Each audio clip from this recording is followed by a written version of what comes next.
Sa kaugnay na balita, itinanggi ng International Criminal Court o ICC ang mga paratang ng dating mga marine na pinondohan umano ng mga politiko tumanggap ng kickback ang ginagawang investigasyon laban sa dating Pangulo na si Rodrigo Duterte.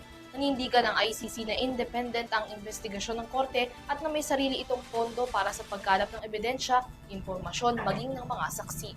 Narito ang kabuuan ng balita. Independent at self-funded ang mga ginagawang investigasyon ng International Criminal Court. Ito ang nilinaw ng ICC Office of the Prosecutor matapos ang mga naging alegasyon ng grupo ng mga umano'y dating marine officials na may mga politikong nagpondo ng investigasyon ng korte dito sa Pilipinas. Noong Martes, inakusahan ni Attorney Levito Baligod ang ICC bilang isang korap na institusyon kung saan pinondohan umano ni dating Congressman Zaldico at dating Senador Sonny Trillanes IV ang hotel accommodations at iba pang gastusin ng mga ICC investigators na pumunta sa Pilipinas kaugnay ng kaso ni dating Pangulong Rodrigo Duterte.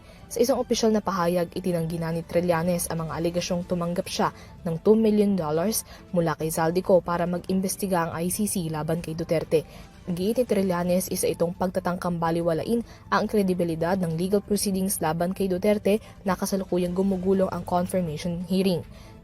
Sa panig ng ICC Office of Prosecutor, hindi ito tipikal na nagkokomento pagdating sa mga operational matters, lalo pa sa gitna ng isang aktibong investigasyon at prosekusyon bilang respeto sa korte at maging sa mga saksi sa iniimbestigahang kaso. Sa kabila nito, nilinaw ng ICC na independent ang investigasyon ng korte kabilang na ang pagkalap ng ebidensya, impormasyon, maging ng mga saksi. Dagdag nito, ang mga investigation activities ng OTP ay pinondohan nila sa ilalim ng budget ng ICC alinsunod sa naaprobahang Assembly of States Parties. Paliwanag ng OTP, ang mga mission at investigative expenses ay sakop ng nasabing budget at istriktong pinangangasiwaan ng opisina alinsunod sa financial rules at regulations ng ICC. Samantala, sa isang opisyal na pahayag nitong Huwebes, nagsalita na rin si Vice President Sara Duterte kaugnay ng mga nasabing aligasyon.